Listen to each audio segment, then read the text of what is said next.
What's good, world? It's your boy Big Jax. We are here inside the locker room show.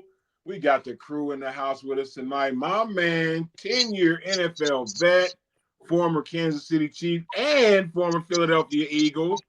Hmm. Steve Martin's in the house. We got some perspective tonight. What's up, Steve? Hey, what's good? How's it going? Oh man, it's all good, baby. We in the Super Bowl. You heard me? And then of course we got my man, the wisdom behind it, the one that can definitely let us know what these guys are thinking. My man Rev's in the house. What's good, Rev? Hey, it's Steve's world. I'm just trying to stay away from Philly. Hit me with a snowball. Okay. I mean, I've been into the lake one time in my career, and all I remember is Mike Tice walking in saying, "Leave your hats on," and I remember it was a sunny day. Yeah. But when I looked out the tunnel, it looked like a blizzard. Coming at God bless God bless the fan base of Philadelphia. you. Hey, hateful. They take hateful and they put it on a shelf, and they nobody else does it like Philly. So it's good to be on. Looking forward to talking Chiefs Eagles. Hey, looking forward to talking about the only team to be in the Super Bowl 3 times in a row. Woo. Exactly. Maybe winning 3, and that would Maybe. be the only time. And yeah, so So I'm looking forward to it. let's dive right in, of course. Chiefs, Eagles, what a battle I'm anticipating this to be. These are two very good teams, man. Right. Steve, what do you see in terms of what the Chiefs did last week against Buffalo? We can talk about that a little bit too. And we definitely will. But going into this Super Bowl, trying to win 3 in a row, which has never been done, obviously. Like, man, this is incredible the run that the Chiefs are on right now. It is an unbelievable fantasy miracle season beyond reproach. I mean, this is the most amazing group of guys ever assembled. It looks like in football history, and people can say what they want to say, but it is what it is. I don't see. I first like to talk about the haterade because it's amazing to me how bad the hate is. But I'm gonna tell you grand conspiracy, which is really not a conspiracy if it is what it is. I think all of the hate is coming out of Vegas because the real hate is that the stats don't line up with the success because Vegas makes money on statistics. That's why they signed that exclusive deal with the NFL, NBA, Major League Baseball to own and have the first dibs on the official statistics. So because Mahomes isn't leading in all the categories that they want him to lead in, he's not the highest passer rating, not the most yards, not the most yards from scrimmage, completions, touchdowns. I'm thinking he's up there in touchdowns, but he's not leading in the places they want him to lead. So he's not on the MVP roster. He's not going to the Pro Bowl, but yet he's going to the Super Bowl. And so to me, it's one of those, it's like Vegas is trying to command what the NFL does. They're trying to say, you have to lead in statistics because that's what we make our money on. And I think it's them that's putting out all the hate. Don't get me wrong. I'm sure there's quite a few Buffalo Bills fans that got plenty of hate. Baltimore fans, they got a lot of hate. But in reality is that you go back and look at the games, you don't see that favoritism. You can see that the favoritism they're saying that exists, it doesn't exist. If anything, you would say Josh Allen gets the favoritism because he does more flops than anybody. So that's the thing that just irritates the piss out of me is like they just can't be successful, but who benefits from them not being successful and people doubting them? Vegas. Vegas wants Mahomes to lead in all of the stats and everything so that they can justify why they put the point spread in the upper and lower like they do, because every single broadcast now talks about Who's the over under? Who's this? Who's that? When I played, if you talked about that on TV, you're going to jail because they think you're inside trades. You're fixing the game. So that's what's real on it. But that still being the case, the thing that I think the Chiefs did more than anything else is show that it's a team. No, Mahomes didn't carry the last drive. He didn't have to. Spags did it. That corner blitz was absolutely brilliant. Who would have thought to run a corner blitz on 4th and 5 and you haven't run one all game, and in the last, 3-4 games you haven't run it? Right. I think the last time he ran it was in the middle of the season, I think it was. So that was just absolutely brilliant. And then the return by special teams. You know, the Chiefs are winning as a team.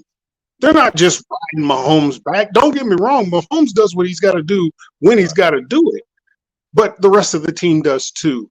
So that's a testament of who the Chiefs really are going into this Super Bowl. Yeah, I really like seeing Worthy jump out there. And again, you know, hey, listen, you're the sexy girl. You're the good-looking one. Everyone wants to date you. And if you don't have a couple haters just lurking, okay, meaning, oh, look at her. She thinks she's something. Oh, look at her dress. But listen, most of those people, the reason that they do that is for this reason. They hate her because they ain't her. All right. And the bit with the Chiefs is this. Yeah. This fan base, you know, for almost 30 years was dry. I mean, come on. We could talk about the lean years, all right? And it's not a knock against Schottenheimer or anybody, or even, you know, Marv Levy. Exactly, Marv. But they didn't make it. Now that they're in it with Andy, you got people, you know, giving every excuse. Well, it's got to be the referees. You know, they get all the calls. I saw calls on Sunday that a face mask on Worthy that nobody even talks about. And the reason they don't talk about it is, guess what? When you're the good-looking girl and you decide, hey, I'm not going to date this dude, nobody wants to talk about that, especially dude. Okay, the reason that we have, I guess, this hatred for the Chiefs and for their fan bases, hey, it sucks being number one. Man. Okay, and if you're going to be number one, you got to deal with the fact that there's going to be a few, you know, curmudgeons out there. I use the word curmudgeon. I can't believe I just said that. Yeah. That's some crazy stuff. Anyway, we'll roll that back later. But right. The honor in being the top dog is knowing that you got some pups that are nipping at your toes. It's kind of like the lion in the wilderness where, you know, it's hot out. He's in the Serengeti. The little lions, they're biting at his tail. The mother lion, she comes around. She starts causing trouble. And every once in a while, the lion's got to get up and let everybody know that he's still the king of the jungle. And right now, that's what's going to happen. The Chiefs are going to let everybody know who the king of the jungle is. And the king of the jungle is Kansas City. And it goes through Kansas City.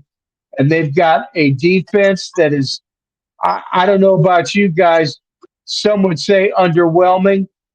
What I thought about the defense on Sunday was this. When they had to step up, I'll tell you what, they stepped up. And I was excited about that because, listen, it's not about, oh, we got to do this or we got to step up to this. When the plays are counting and it's time, everybody in the Chiefs organization knows what time it is. So that to me is letting me know that this is not a young team. where they're going to go and just blow their wad. They're going to walk down the hill like the movie Colors and make sure, okay, Mhm. And get they're them going to all. make sure They're gonna get them all. everybody pays attention. That's right. Absolutely. Well, and as far as the hate is concerned, haters gonna hate. So That's right. you gotta let them hate. There's just no question about that. Now, I always think it's cool or interesting to me, Steve, when you start talking about Vegas, because of course I get that and I understand, but I'm a media guy, and so when I look at the Yes. media, and number one, I recognize that they've got to have something to talk about. So this is a great story that they keep bringing up.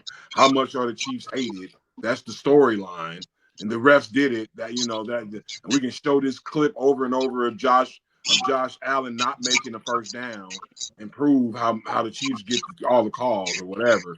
But second of all, you're right in that so many of these guys now, these media guys, a lot of them who never even played the game. I mean, I'm just keeping it real.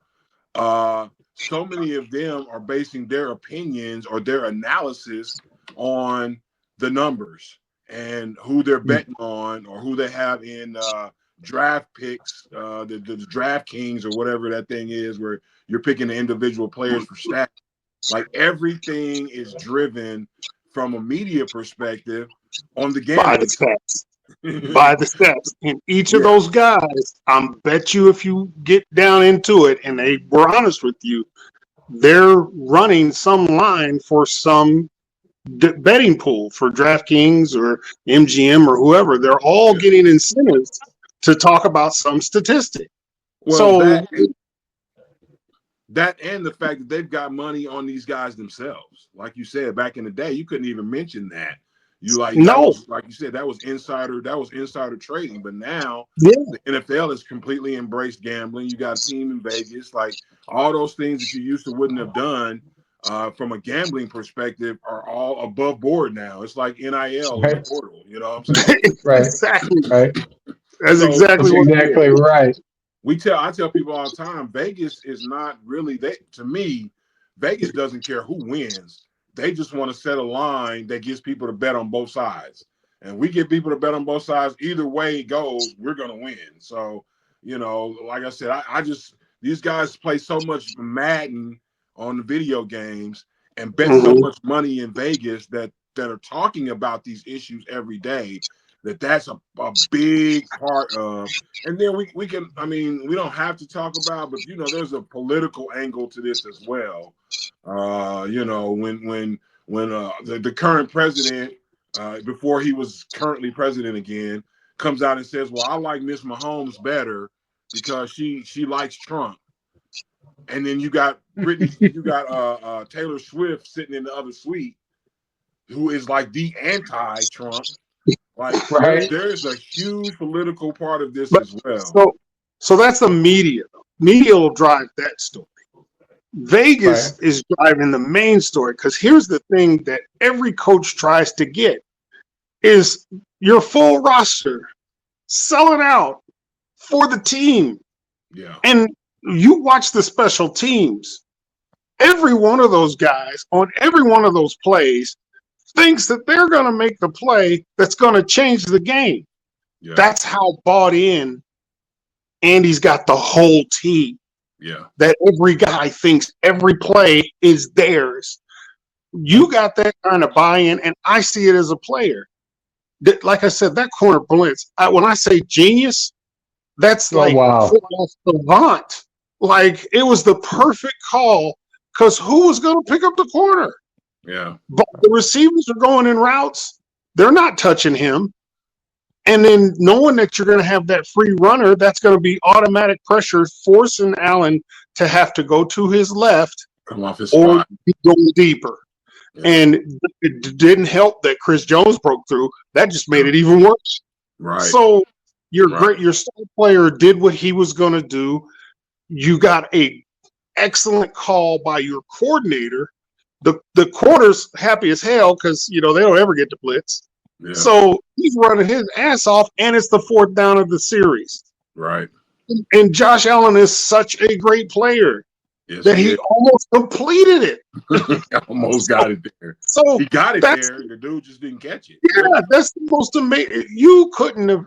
And so, as a football fan, you have to respect both sides of the ball, saying these guys are balls to the wall in this game, and you can't have nothing but respect. Because, you talk all that shit you want. It wasn't like the Chiefs beat the shit out of Buffalo. They didn't. They barely did. Yeah. But it was, when you knew coming in the game, it was going to be one or two plays. It was going to be the game. And that's what it wound up being. So the parity in football is what you really want to see. Because to dominate like they did in the 90s, can't nobody do that shit no more. Everybody's big. They got 20 Larry Allens. They got, 15 Emmitt Smiths. Everybody's super good, not kind of good. They're super good. So the only thing that separates you is the ability to win in those situations. And I said it all year. The Chiefs had been playing all season to win the moment, not to dominate the game, win the moment, because that's when the game is decided, in the moment. And that's what they've been playing. So they're better at it than everybody because they done been there so much. Yeah. And that's what it looked like on game. It's not, the Bills were a fantastic team. A fart in the wind would have pulled that ball one way or the other on a couple of those throws or a couple of those runs. That's all it would have took. Yeah. But they're trained to win the moment, and they got the most experience at doing it. So that's what, going into the next game, that's what you're going to see. Yeah, that's right, and they'll be back. Good. Well, I'm one of these guys, having met Lamar Hunt and knowing what a class act Mr. Hunt was, to not only name the Super Bowl, but to have the AFC presentation trophy, the championship trophy named after him.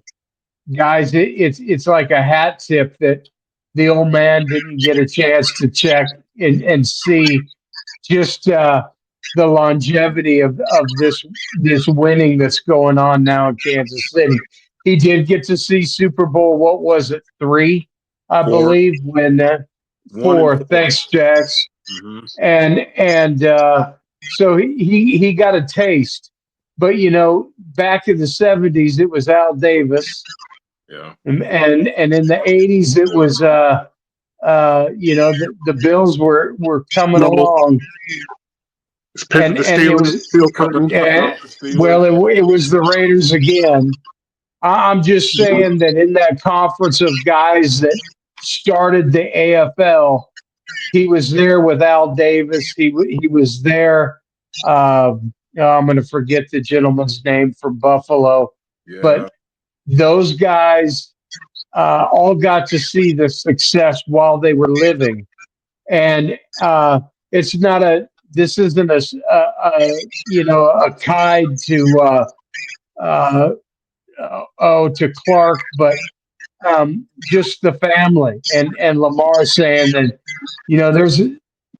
there's a guy that certainly would have been appreciating what's going on now, and what a class act, what a gentleman. I mean, he remembered everybody's name.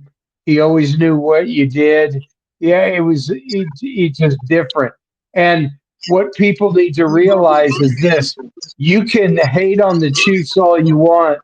They are a small market team, and they are winning games and Super Bowls, and you can't take that away.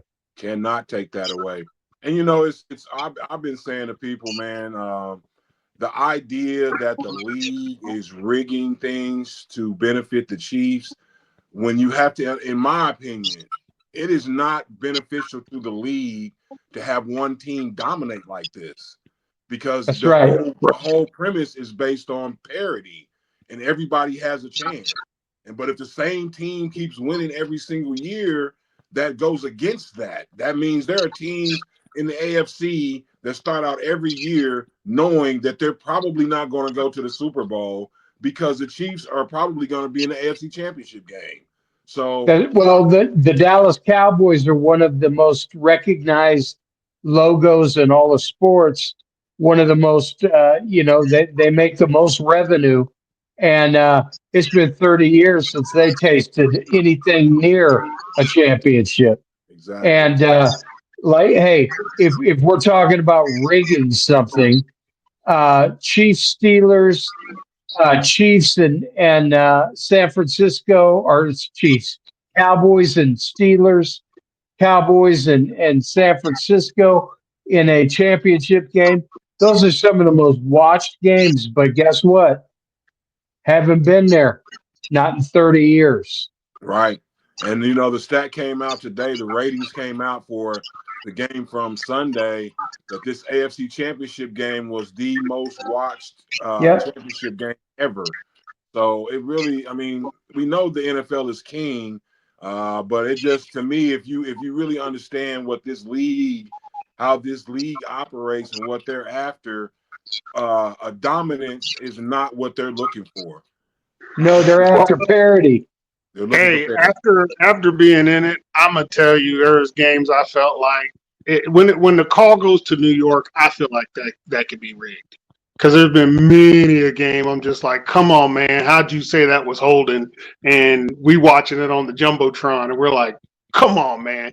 And there's at least 6 to 8 plays like that every game that I've. Every game, and both sides. So and both sides. I keep saying one call here and there. I will say this, especially in the playoffs, they let you play. I mean, you're going to get away with some holding. You're going to get away with some late hits. They're going to let some shit happen because they don't want to be the reason that you say that the team loses. So and I'm not speaking for the NFL by no means. I will admit my own personal opinion. They don't mess with Sunday. It's Monday through Saturday that they fuck with, but they don't mess with the game because they know that's what makes the money. So they leave the game alone, and then all the drama happens off the field because they do a lot of twisted, backsliding, conniving shit that you do in business. That's why it's business. But they know to not really fuck with the game because when they fuck with the game, that fucks with the prize. The only thing I'm concerned about right now is Vegas because they got too much influence on the game. And you can't tell if the call is New York or is the call coming from Vegas. That's the only thing I say. But again, they talk about, I don't know what they said about players having magnets in the gloves and the magnet in the ball. I don't think that's true. Not to mention coordinating 22 men to do certain things at a specific time is the most daunting challenge, which is why the game is exciting. Because you can't get the same guy off the same way on the same play every single time. It is next to impossible. And then you get 22 people to do the same thing. Right. That's what just makes it too unbelievable. Having watched Randy Moss every day for 5 years of practice, there's just some people that are elite. Okay, they're just athletes. Yeah. But what used to just freak me out was the jugs machine, and they would put it on as high as it would go. And do you remember Kelly Campbell? Yep. Played wide receiver. He was about 140 pounds soaking wet. He would start at the 20-yard line and walk right up to the jugs machine and not drop a pass. When you are a professional athlete and they're telling you that you've got magnets in the balls, that should just be a hat tip to you that you're just that good. Because I saw it with him. And Kelly Campbell was 150 pounds soaking wet, if he was 150 pounds. But his hands, those are some of the softest hands I ever seen. In fact, I couldn't believe he could do that. And the other was this. I used to watch Randy Moss cone a football, not catch it with the bladder, with the big belly part of the ball, but literally with the cone.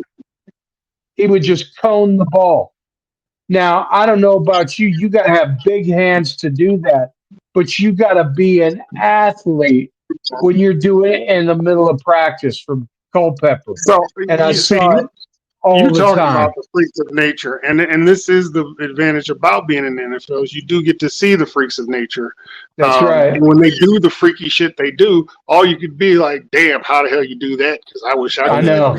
Because I backed up Chester McLaughlin, and when we played Denver, and he took Mark Schlereth, and I don't remember who the guard was. He took them both and put them back right on top of Terrell Davis's lap, and I'm like, "How the hell did you do?" He did it in 2 steps.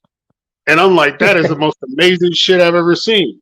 And I tried to duplicate it the rest of my career, never could do it. So, you get to see the premier of premiers, and good luck in scripting it.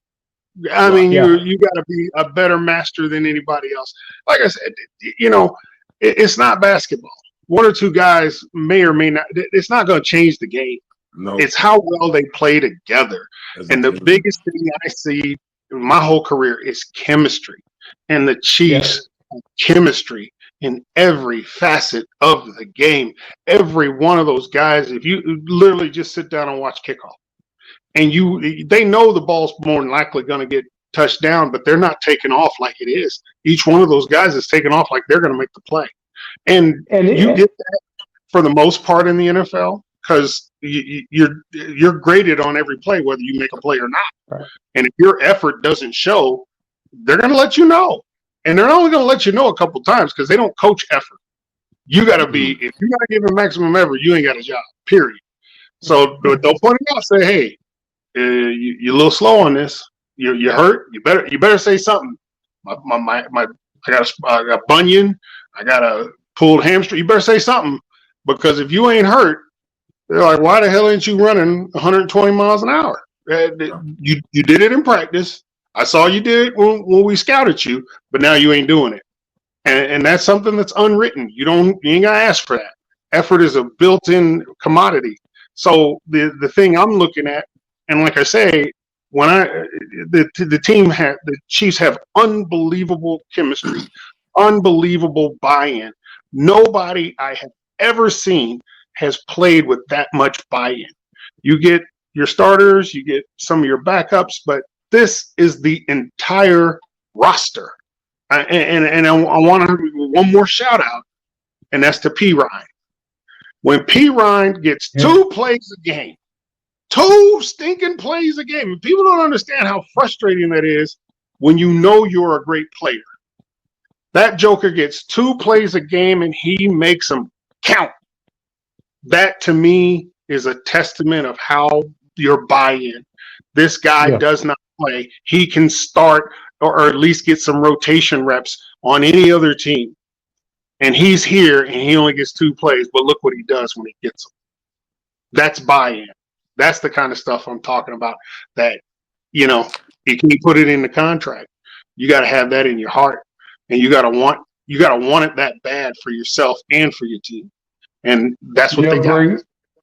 Bringing that up, Steve, it was, I was waiting to see more of Pacheco on Sunday.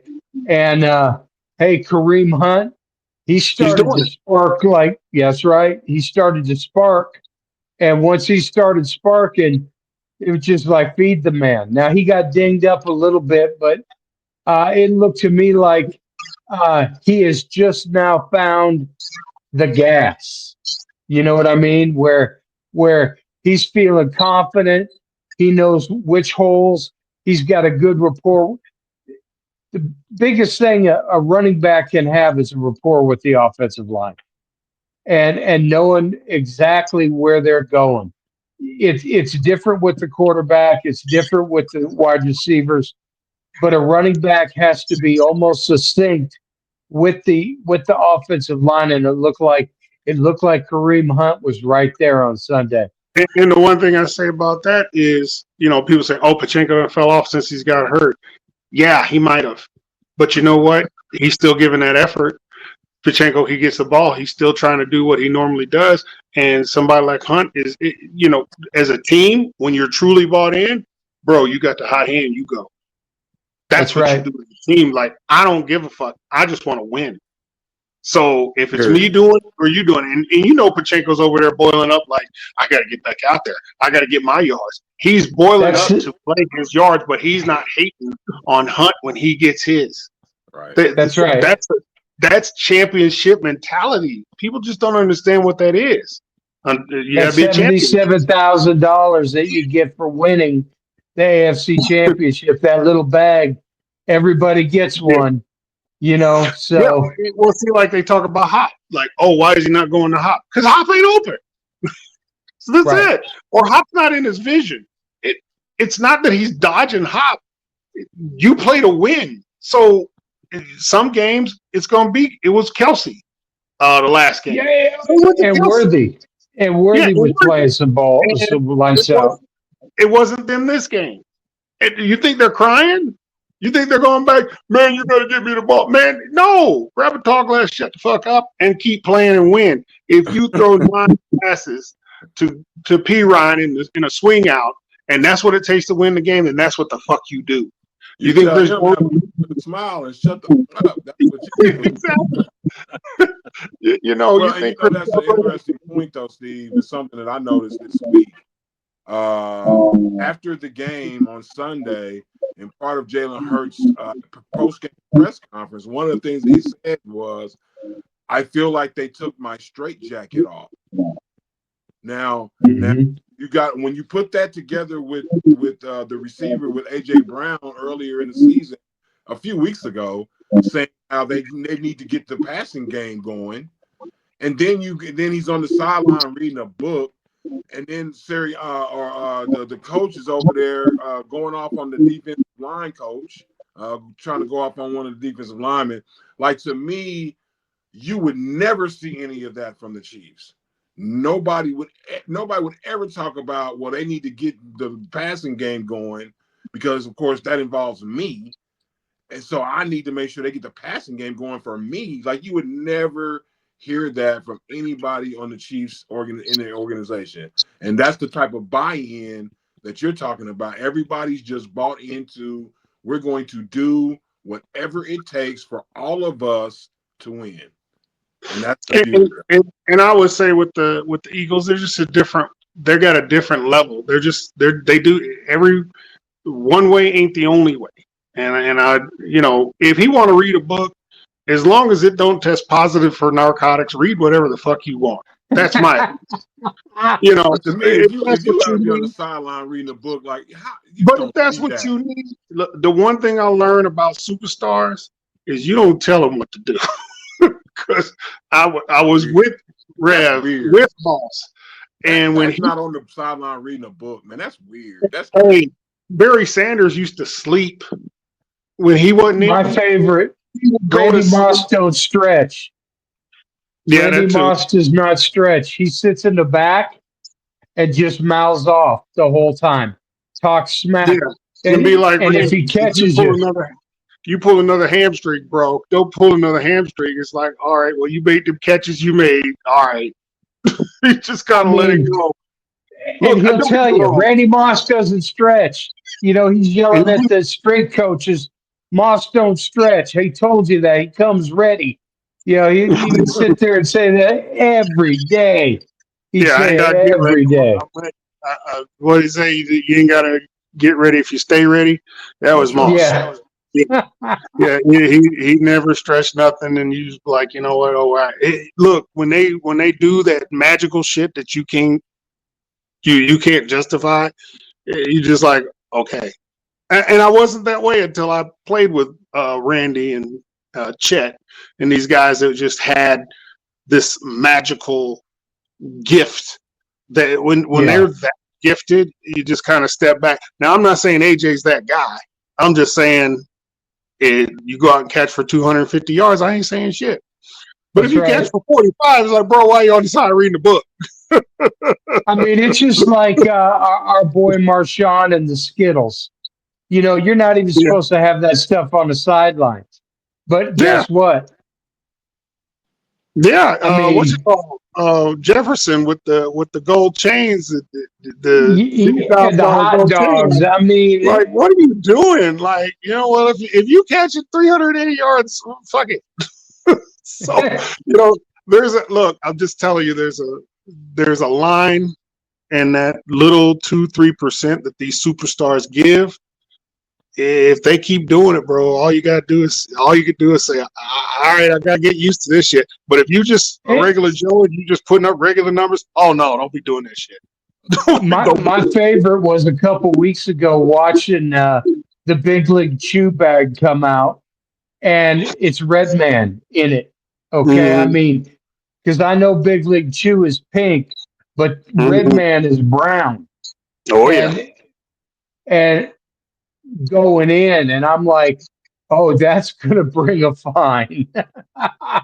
yeah. Just See, when I was playing, that was pretty standard. Guys that chewed, they oh, come chewed all the on, time. all So the time. And I actually thought it was okay until I heard, yeah, that's a no. That's a fine.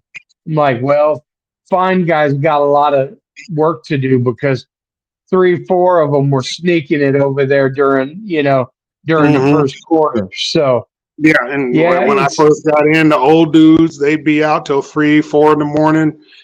That's just how they played. And you know, don't look. The bottom line is there's basic keys to success, and as long as in that you're with everybody else, you better conform to what that is. When you right. separate yourself and you go to that next level where you're making catches but in between triple teams and you're breaking through the line when 4 guys hit you in the backfield, you doing that kind of shit. Okay, well, whatever special you got about you, we'll put up with.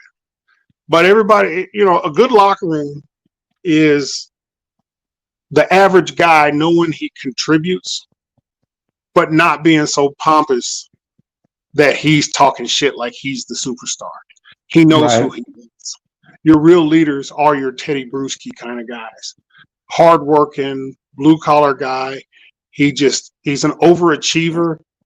He's a great athlete, but that supreme athleticism, that there is that next level that certain people, and I'm not saying AJ's on it. I'm not saying he's not. I'm just saying that reading the book shit, you caught for 180.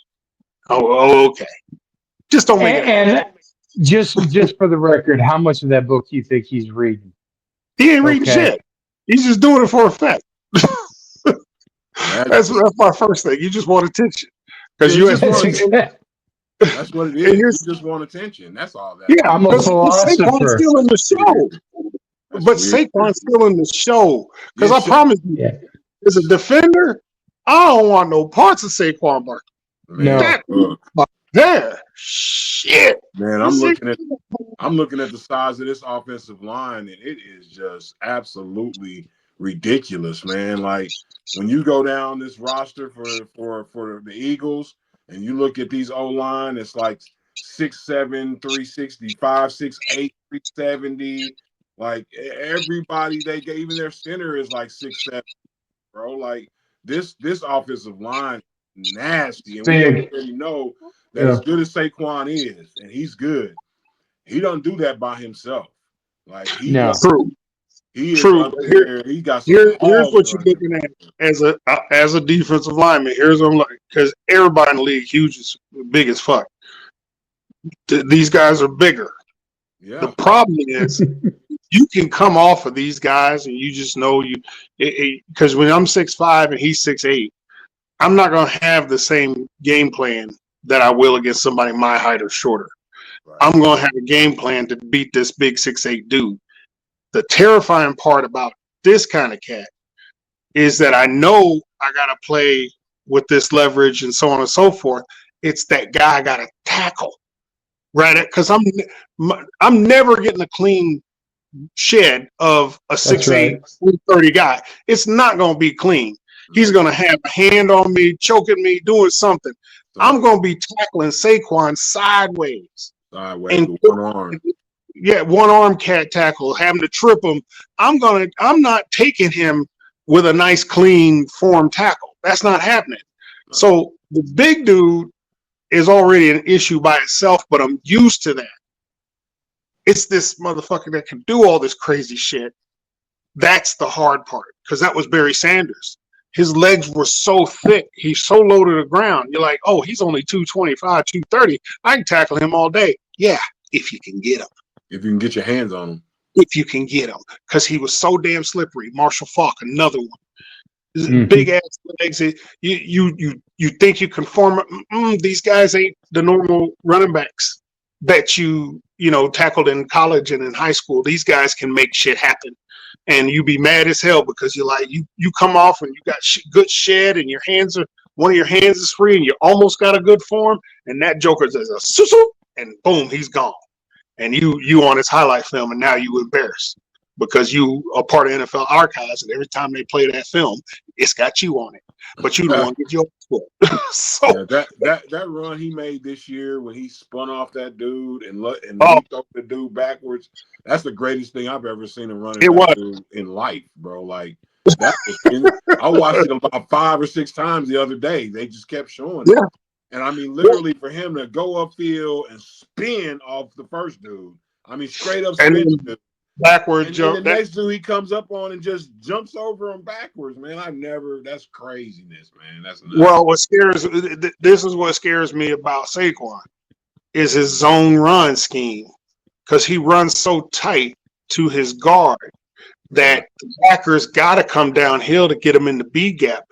If the backer don't come down to get him in the B gap, then he's bouncing. Yeah. And then because he comes down so hard in the B gap, Saquon bounces that shit at the last second to the C gap.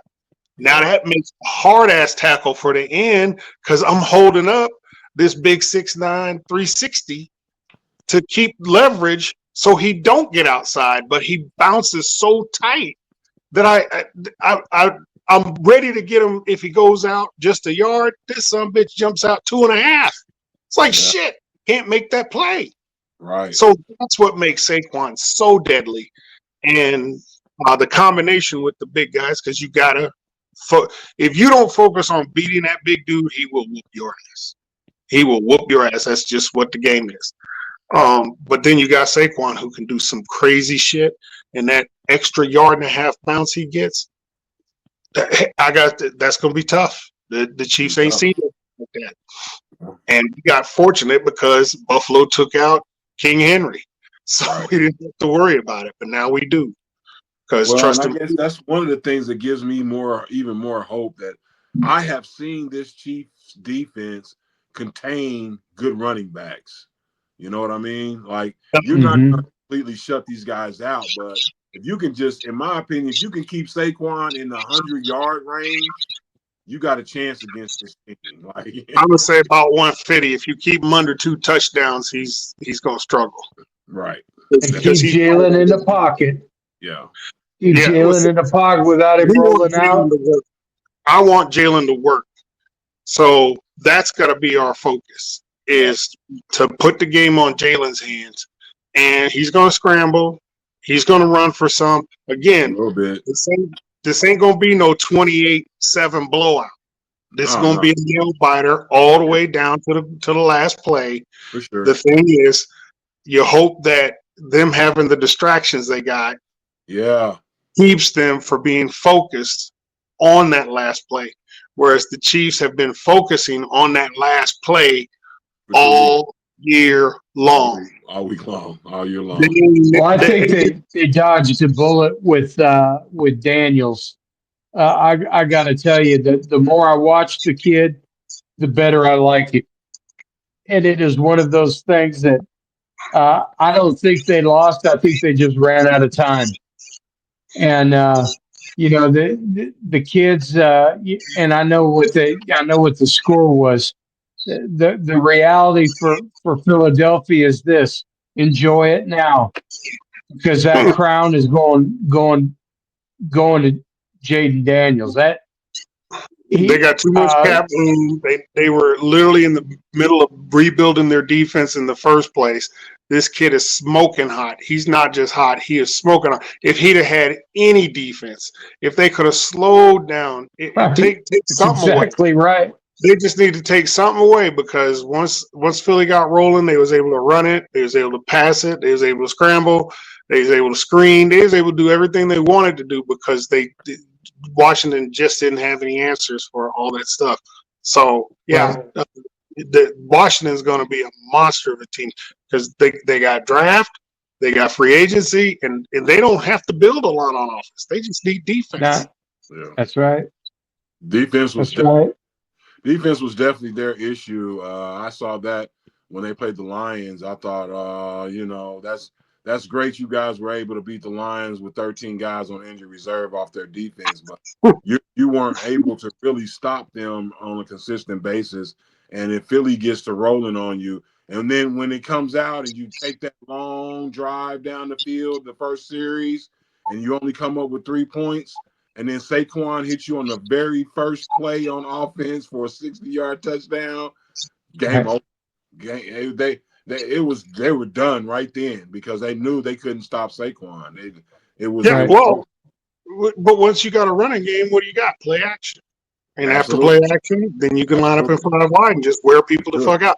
The thing is, Philly ain't got to go through Baltimore, Buffalo.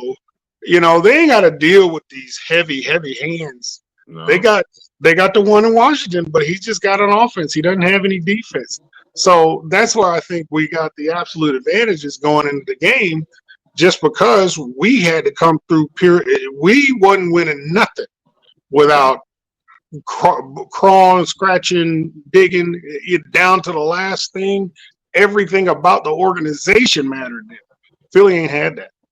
They got, like you said, Detroit was all beat up. So because they were so beat up, they didn't have to face it because Washington was able to take them out. So, this is going to be it's going to be a Super Bowl to remember. There's no question about that because it ain't like we're lining up and dominating anybody, right. and we haven't had a full. I mean, Buffalo, I think is better than the Eagles. So that's why I've always said that I thought the AFC Championship was the Super Bowl because Philly. If they get out of rhythm and they get off sync and they get down by 10, I don't think they have what it takes as a team to bring it back. Can they do it on offense? Yeah. And they got a good defense. I'm not going to say their defense is bad. Not bad at all. Not bad. Oh, Carter's a monster, though. He is a monster. He is a monster. Was it the Davis, the other number 90? Ugh. Yeah. He's big. He's big. 6'8", 340 pounds of chewed bubble gum. He did not play hard, and I'm like, you doing an insult to big guys because you play so solid. You got to play like Jalen play like Carter play like a fucking monster. He's a Tyrannosaurus Rex up there. Yeah. I still say it's going to be a good game because Philly ain't coming in to lose. They're coming in to give it their best shot. And I think we'll get the best we're going to see out of Jalen Hurts. But I don't think he's – I think Spags got enough. He knows how to dial it up. And if they can't get Saquon 200-plus yards, they can't win. That's my opinion. So Saquon's going to get 120, 130 yards. I see that. Yeah. But if he can't get more than 2 touchdowns, I don't see how Philly pulls this out. Well, and I think even if he does, like you said, if you can keep him in around 120 yards, I think that Pat and them are going to put up points this week. Like you said, they've been playing to get to this point all year. When you can pull Juju Smith-Schuster out of the bag and get him 2 catches, 60 yards out of nowhere. Like you got more tools in that bag even still. That's what I think the best weapon the Chiefs do, and they do it on both sides, is they don't run their best shit all game long. They got different people with all the weaponry he's got. He can focus on Kelsey. He can focus on a Hop. He can focus on the running game. He can go. All these different every series he comes out, it's Hop's game, it's Hollywood's game, it's Kelsey's game. He could do that all because he got nothing but depth. He's got good guys he could go to and focus on them because they're going to perform at that high level. Like I said, the best thing that the Chiefs got is you got P. Ryan coming off the bench, 2 plays, and he makes them count. Makes them count. He- And so, when I look at that, and of course that goes to me a lot to have to do with coaching. And so when I look at that Buffalo game the other day, and to see them run that same tush push quarterback sneak, honestly, is what it is, just a quarterback sneak. But they run it the same exact way every single time. Like at some point, don't you say to yourself, you can walk over and call a timeout and pull the guys over to the side and say, check it out, fellas. Let's go to the right. Sneak to the other side. Like, yeah. Like, why would you make an adjustment in that? I don't couple reasons. One, you don't the tush push ain't a play you can really practice at practice. Because how's it going to look? You hurt your quarterback doing tush push, stepping on his fingers. Ain't nobody going to lose their quarterback to practice on trying to work the tush push. They're just not going to do it.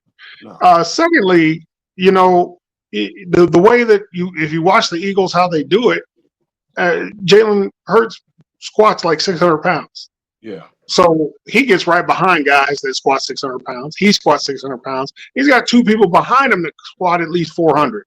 All right. So he's got 4,000 pounds of leg force helping him get through.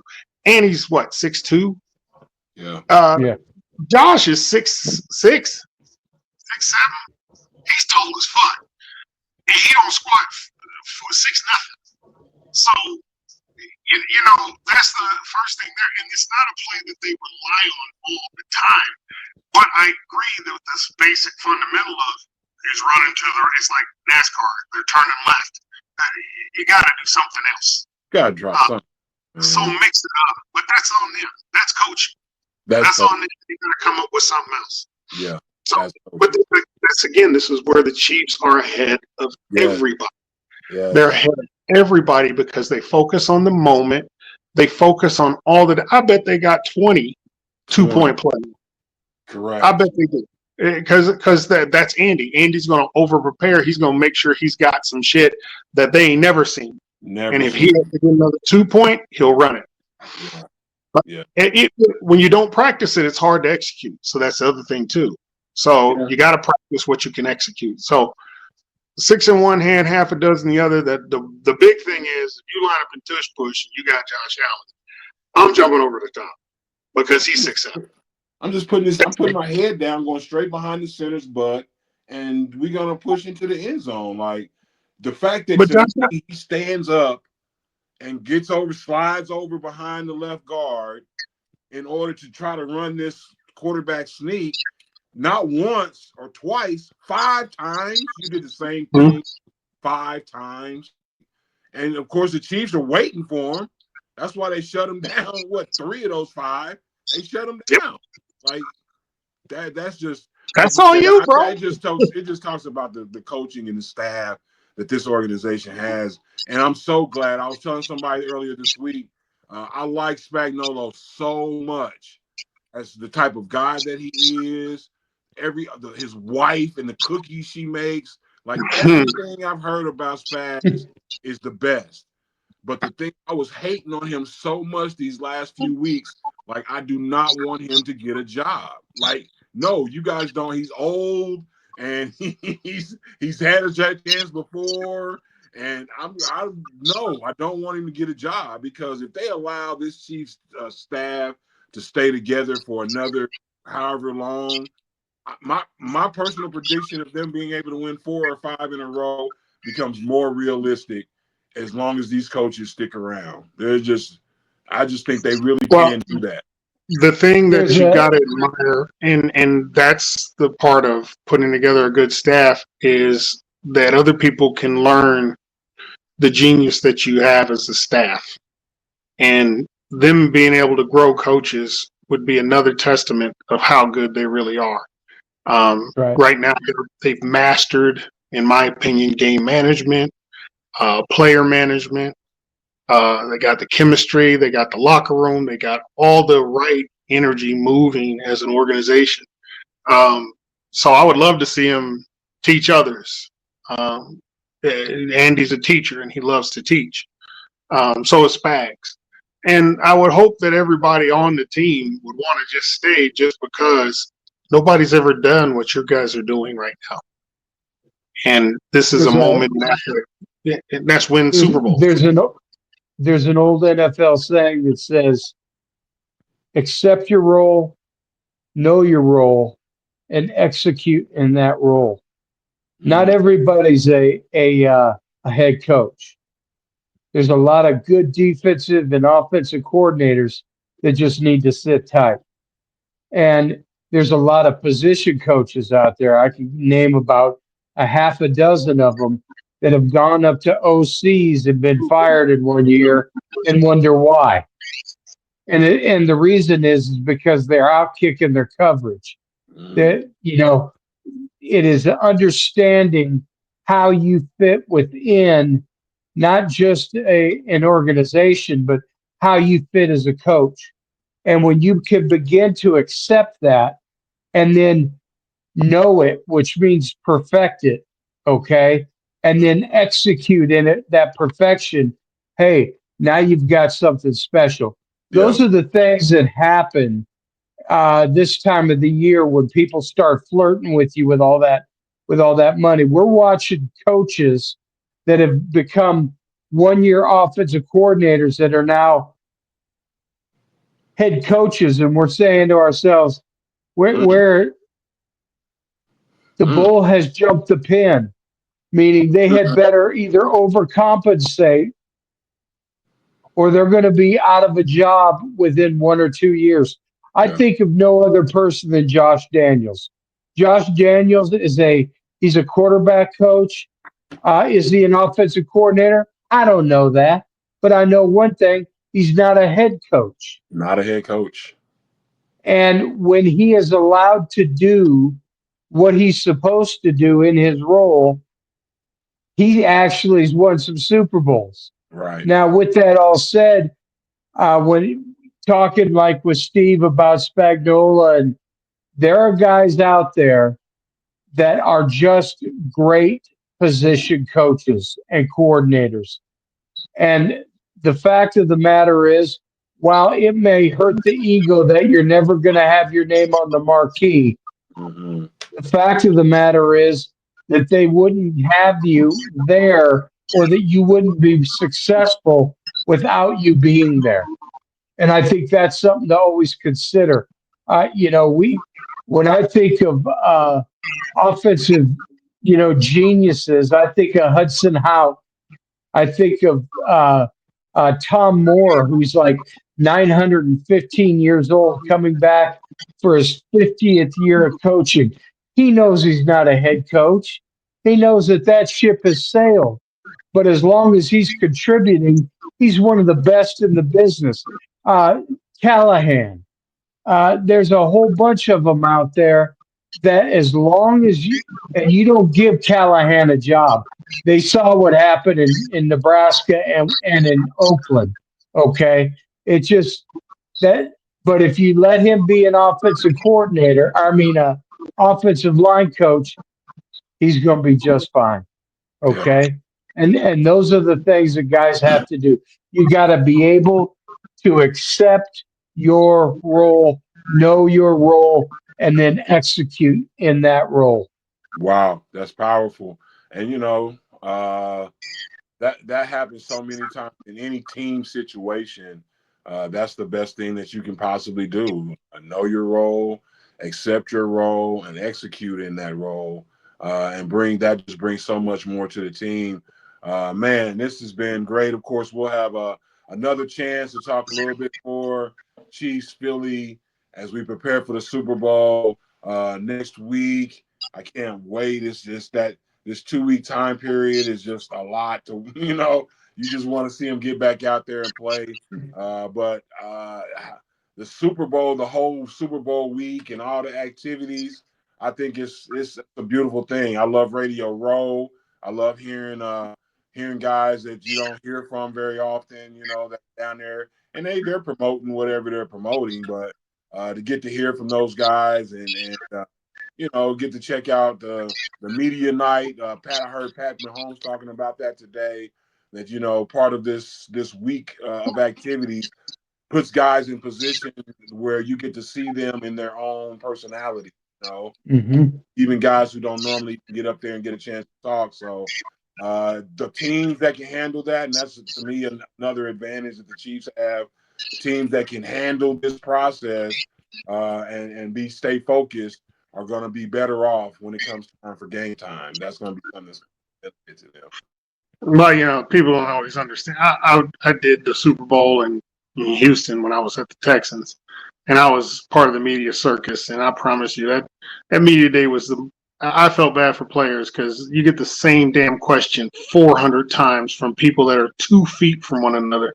It's like, did you not just hear that some bitch ask the same goddamn question? And they just keep going. It's a pain in the ass. To get back to one point you said about Josh Daniels. Josh Daniels, I can't stand that. I like the guy. I think he got promoted on false pretenses. He gave 3 or 4 good plays to Tom Brady.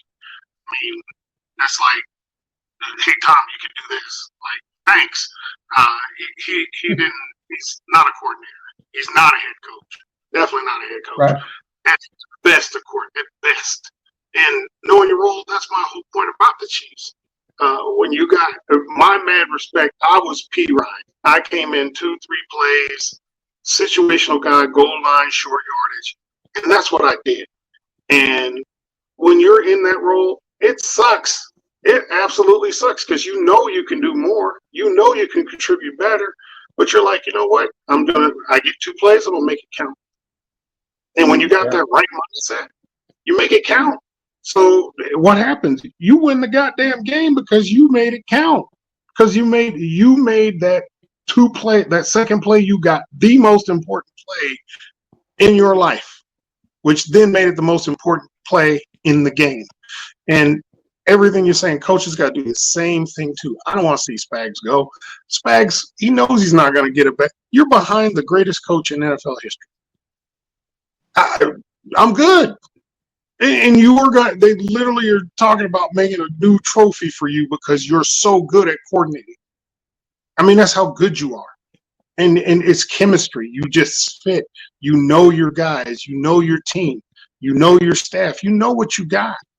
I wouldn't. You win 3 in a row. I don't say it. I'm not quitting until Pat quits. That's when I quit. When Pat's done, I'm done. And you probably still could win without Pat, but let's just say you right.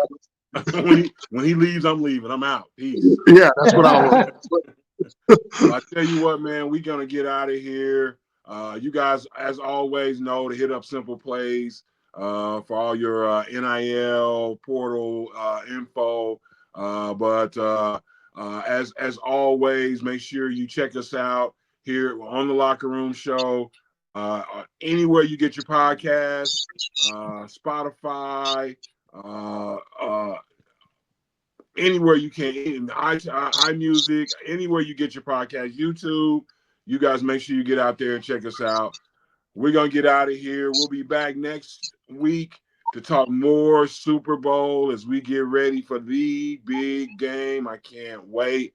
Steve, what you got for us going out today, brother? Hey, just stay positive. What you speak into existence becomes your reality. Nice. Rev, as always, take us out, sir. Yesterday is not ours to recover, but tomorrow is ours to win or to lose. Man, it's the Locker Room Show. It's your boy Big Jax, my man Steve Martin, my guy Rev. We'll check you guys out later. We are out of here. Peace.